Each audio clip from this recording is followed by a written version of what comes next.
Yo, what is going on, everybody? Welcome back to the channel here today for another video.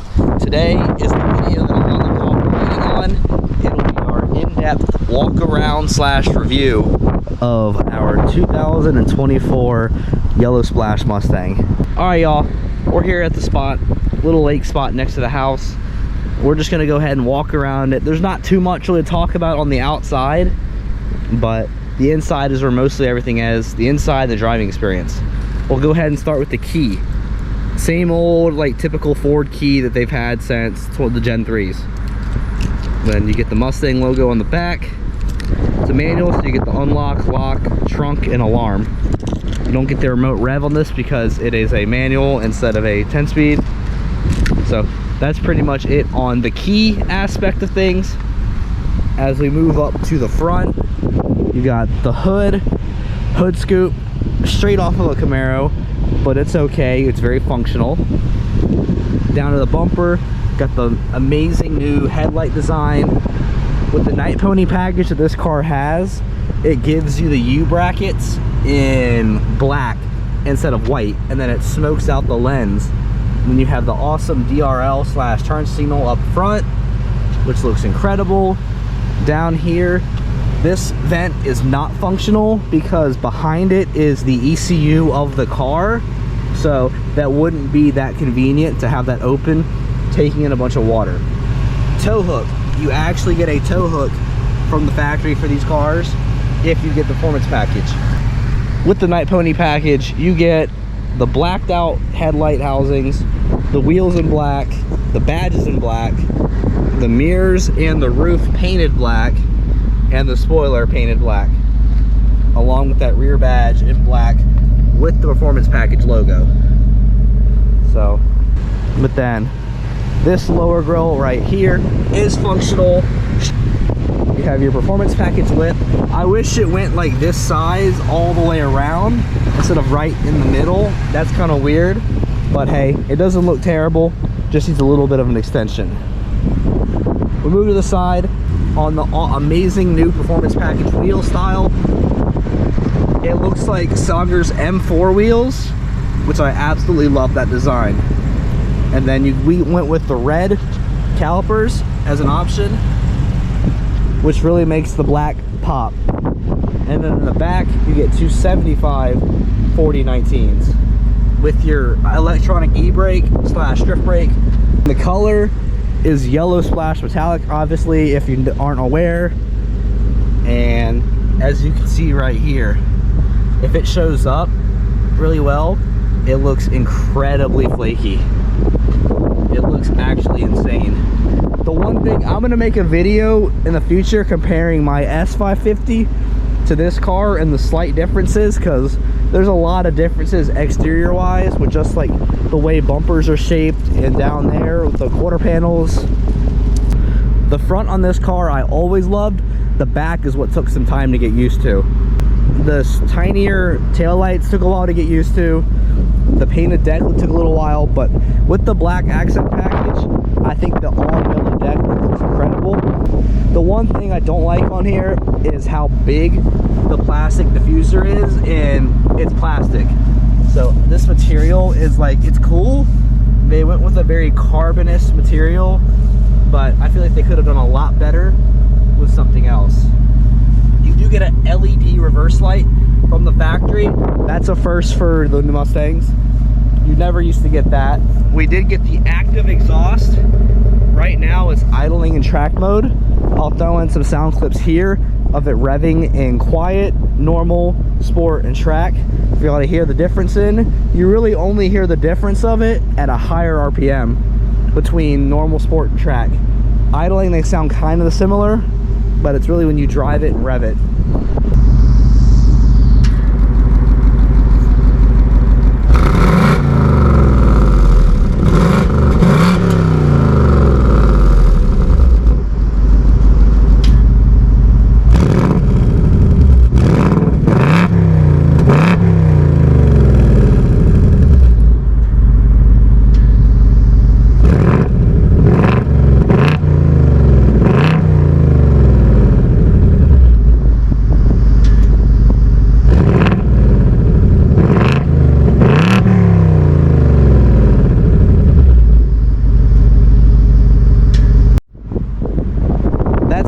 realistically, all of the exterior things about this car, we do have lowering springs on the way for the MagneRide. This car does have MagneRide. And then we have wheel spacers to kind of kick them out and make the fitment look a little bit better front and rear. So let's go ahead and open the hood, show you all the heart of this thing. So now let's go ahead and look at the heart of this thing. We do have hood struts from the factory. That's amazing. That's something we've never had before on a Mustang from the factory. Now the big controversy with this car was the dual throttle bodies with the dual inlet intakes, which they do suck in from right here on both sides straight to the box. So they are fully functional. So small changes under the hood, they significantly reduce the size of the engine cover. Finally, they don't have the big brick on over there anymore. Because of the dual intakes, they moved the coolant reservoir from there around to here. The recharge port's been moved to here. Your washer fluid is still in the same spot, maybe moved forward a little bit. Back here, your battery is still going to be under this port, but now they moved it over for you to jump it. So you have your positive right here to jump start it. Put that back on there. And then you come back here, you actually have a ground now that you can connect to jump start the car without having to take all these panels off to get to your battery. And then back to that fully functioning hood scoop, you can see right on through it. I feel like there maybe should be like a little cover underneath it so it doesn't get super soaked, but who knows. So that's pretty unique. But all right, go ahead and shut that. Right here is my favorite little Easter egg on the car. You get all the previous generation body styles. So you get the 60s, 70s, the Fox body Mustang, the 0304 Cobra Mustang, 05 to 09, 15 to 17, and then right here is the S650. So that's pretty cool. There's a lot of hidden Easter eggs on this car. Like right here on the top of the passenger side taillight, you get a picture of the S650. And then in the door, you get right here on the side of the dash, a horse embedded in there. And then when you come to here, there's a horse in the side of the headlight. So lots of cool things. Also, they put reflectors in the front of the car now that light up. So the LED ones that go the entire way will be cool once those come out. And look at that, I parked the horse pretty much facing straight up. That's pretty cool. But let's go ahead, hop on the interior and talk about this incredible interior on this car. All right, right away, we get to the steering wheel. The steering wheel and the gauge clusters are the first things you see when you hop in this car. For the 401A premium cars, you get this amazing leather wrap steering wheel with the perforated leather insert and the carbon fiber like trim around the metal. The horn, pretty odd looking shape, but it looks so good. Over on this side of the wheel, you have all your cruise control options, your advanced cruise control, your mode buttons to switch between the 4 or 5 modes. There's a leaf blowing across the window right there. And then on this side, you have your audio ones. You're selecting for the gauge cluster so you can see all of your details. Your steering feel, so you can kind of go through all of your steering modes. Then you have your audio, your voice activation features right here. Down here, we're gonna make it quick for down here. Obviously, MT82, manual, your hydro e-brake. So right now we're parked, it's engaged, push down, and it's now off, lift up, and it is now on. So it's that simple. And if you're just parked and you clutch in, put it in first and hit the gas, it auto disengages it. So you technically don't have to disengage it because it'll auto disengage itself. With the gauge clusters, we can go ahead and click these buttons right here and go through the modes, see the animation. So there's normal, sport, track, drag strip, and then you have your wet, slippery one, and then your custom modes, which you can make within the system over here. As we run down through here, obviously with the manual, you have a wireless charging pad that does actually fit 2023 size phones. So it fits perfectly and it charges. So now it is charging.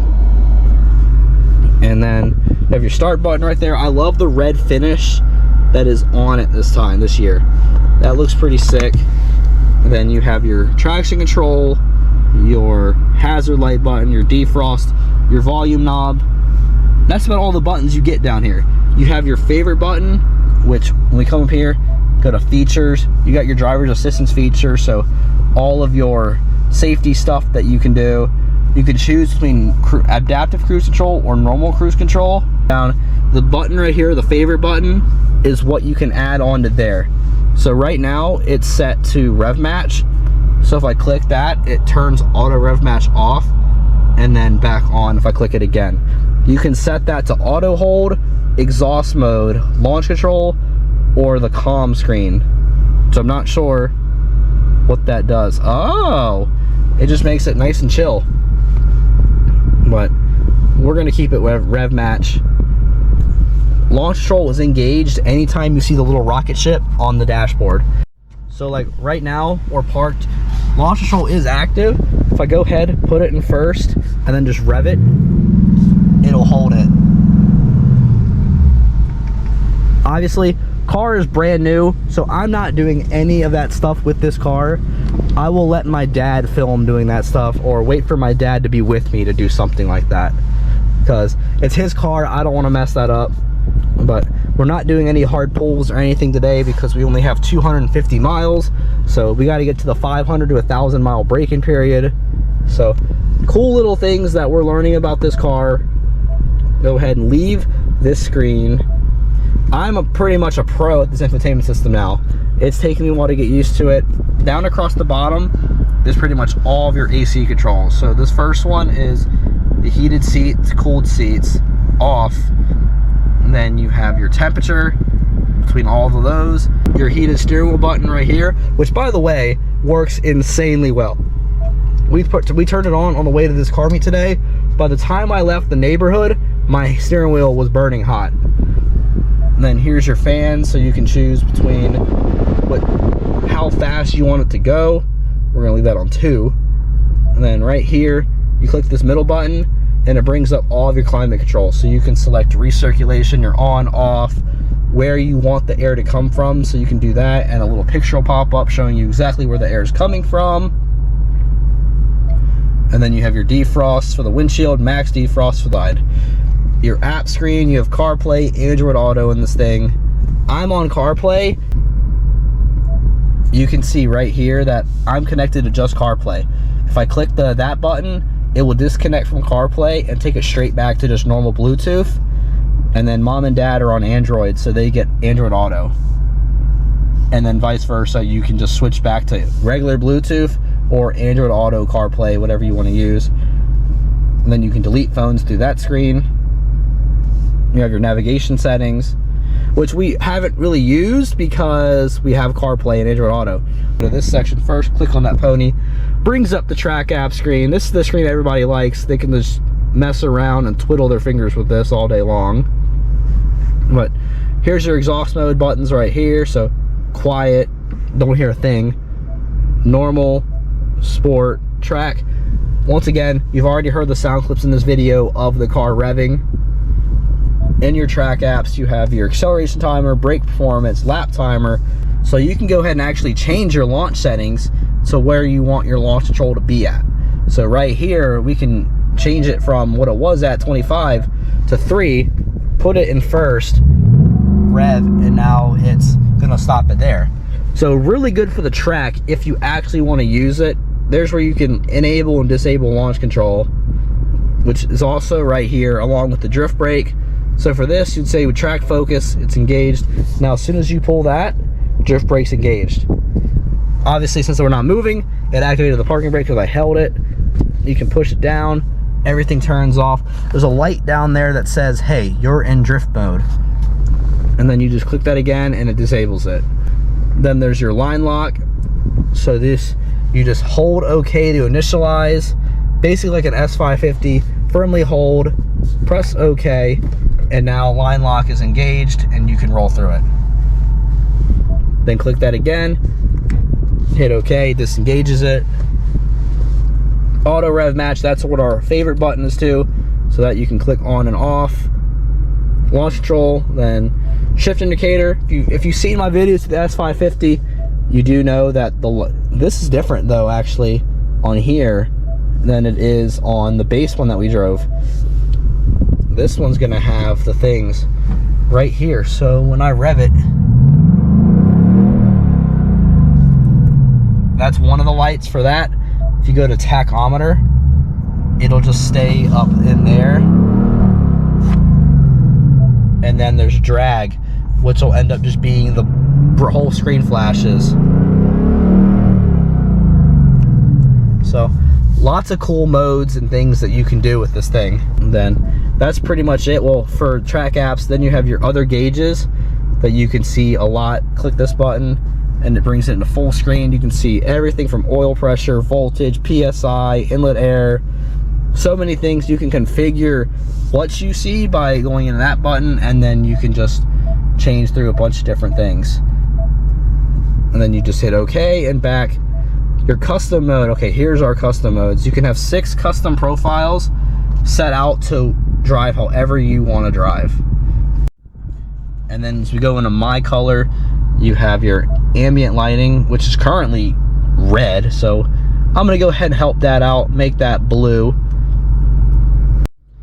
And then you just have your regular displays. So right now he has the secondary is blue, which is the rings around, and then red for the actual RPM gauge. So that's pretty cool. Then your cluster theme is where you can change everything manually. If you don't want to do it by the mode, you just come in here, hit normal, sport, track.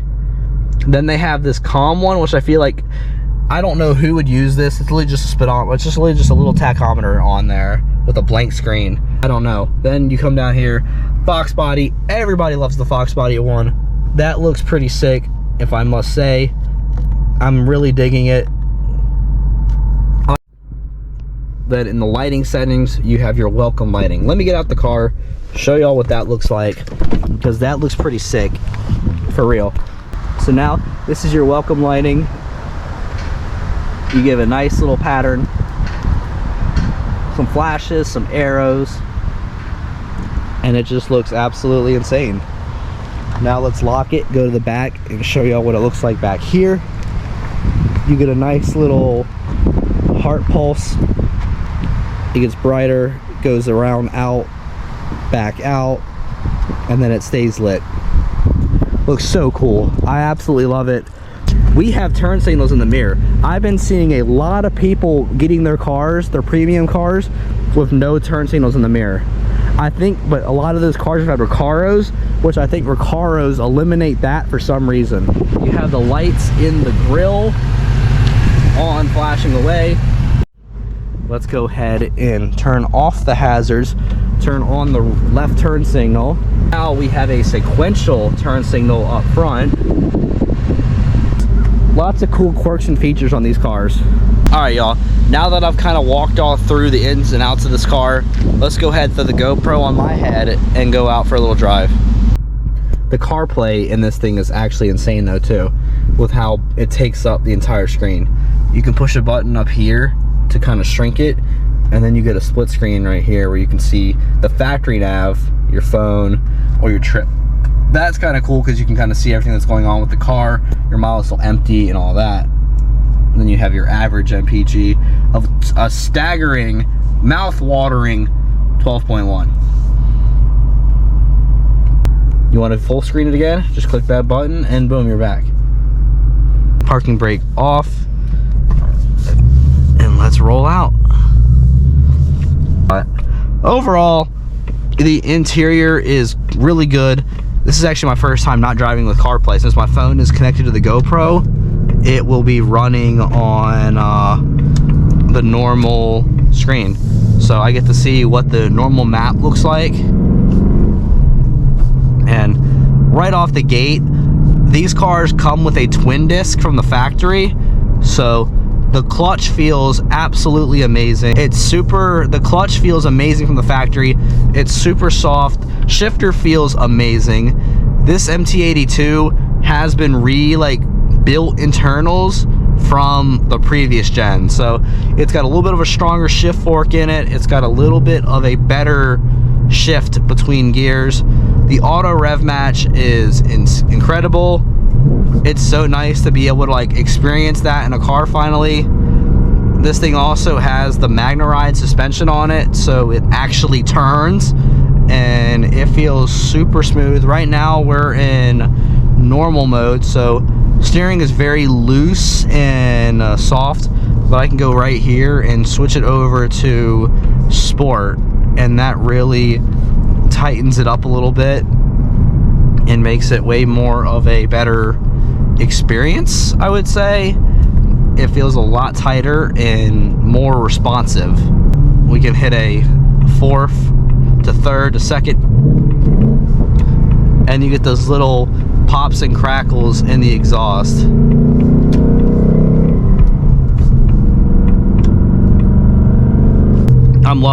I've been loving this car ever since they first released them. We'll also have to do a video once Jake comes down with his Dark Horse. We'll have to do a video comparing the two cars between the premium performance package Mustang GT to the Dark Horse, because he's got the hailing package, so he's already going to have the better suspension and the tires to do so, and I think he's got some other little better parts on his car as well. And there's a lot of differences under the car between Dark Horse and GT, but this car is honestly the perfect bang right now. You can do everything with this car and it just feels super good. Here's a little corner right here that you can kind of just run through.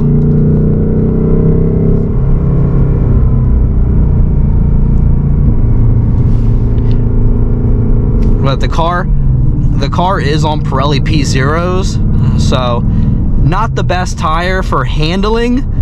At least the Dark Horse, like Jake has, the handling package, comes on Trofeo Rs that were specifically designed for that car. So very different tire setup, I would say. But overall, this just feels like a super fun car to drive.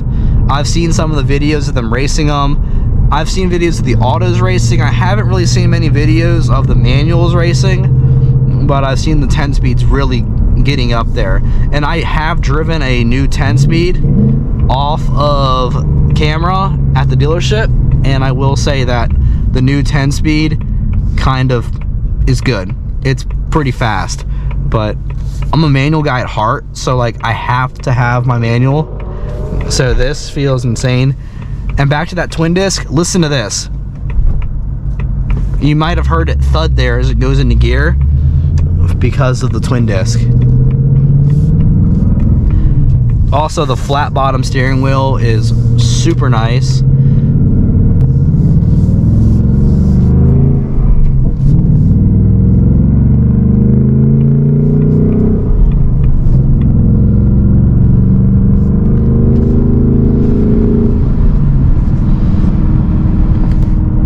Car just sounds so good.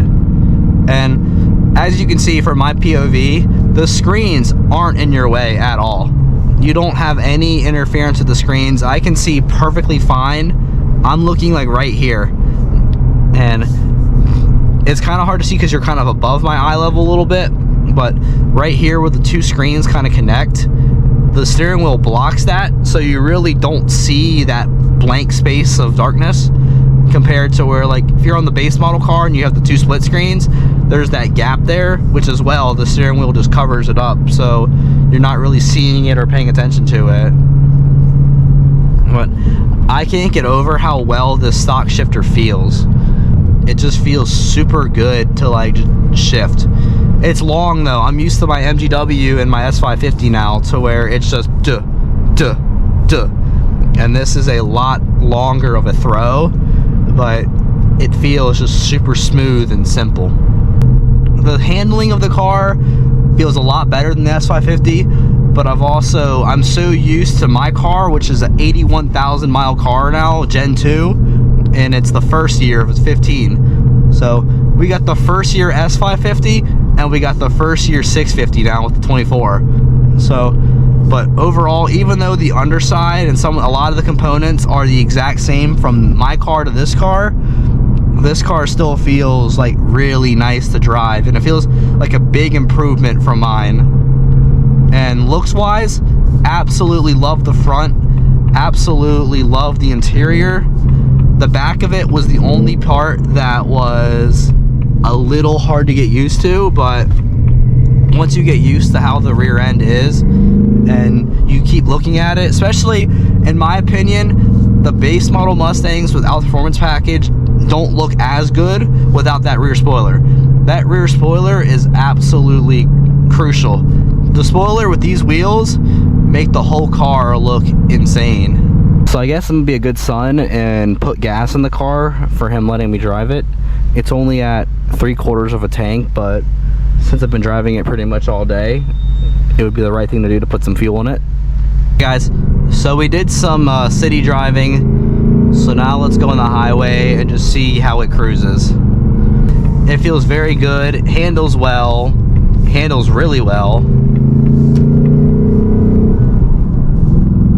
And overall, it just feels like a good car. Like, it feels similar, but refined. It feels very similar, but a very refined car. Like, I'm genuinely super impressed with how the car feels, drives, handles.